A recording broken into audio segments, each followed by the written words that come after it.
دوای تەواوبوونی یاریەکانی قۆناغی یەکەمی خولی بشاردەی باڵیانەکانی عێراق بڕیارە سەرەتای مانگی داهاتوو قۆناغی کۆتایی خولەکە لە شاری بەغدا بەڕێوە بچێت. تیپی باڵیانی پێشمەرگەی سلێمانی تاکەیانەی کوردستانە لەو قۆناغەدا ماوەتەوە لە شاری سلێمانی و لە هەوڵی تایبەت بەخۆی دوای مەشقەکانی ئەنجامدا پێش سەفەرکردنیان بەرەو شاری بەغدا.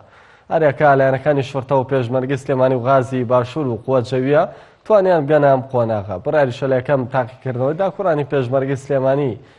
غازی باشوور ببنەوە.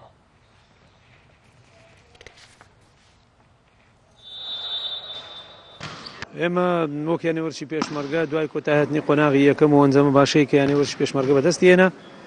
ئەوە شەشەمێکی مەشق و ڕاهێنان ئەنجامی دەدەین لە هەوڵی یانێوەرچی پێشمەرگە هەوڵی ئەومان داوە ئیش بکەین لەسەر هەندێک لایەنەکانی بەهێزکردنی بەرگری و دوای بەرگریکردن شێوازی تۆپخستن و هەروەها ڕێخستنی بلۆک و ئرسال بە شێوەیەکی باشتی بکە ڕۆژانە مەشق و ڕاهێنانی خۆی ئەنجامەدا و یاریی چارەنووسا ساوەڕێی یانێوەرچی پێشمەرگە دەکات ئەویش یاریکردنە بەرامبەر مەسەر یانەی غاز گەیشتنی یانێوەرچی پێشمەرگە بۆ بەدەستێنانی نازناوی خولی بژاردەی عێراقی ئاسان دەکات.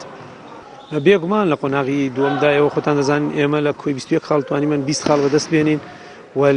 تەنها یانێوەرچی پێشمەرگە 2 جێمی بەدەستەوە دا و 21 جێمی بەدەستێنە بۆیە ئێستا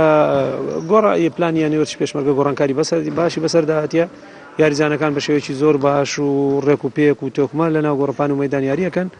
وە پێم وایە ئەنجامێکی باشیش چاوەڕوانەوە ئەو بەپێی ئەو یاریانەی کە لە قۆناغی دووەم یانێوەرچی پێشمەرگە ئەنجامیدا بەرامبەر یانەی غاز و یانەی شورتە بە تایبەتی من بەڕاستی پشت ئەستورم بۆ یانێوەرچی پێشمەرگە دەتوانم بگەنە پلەی یەکەمی قۆناغی هەڵبژاردەی عێراقی.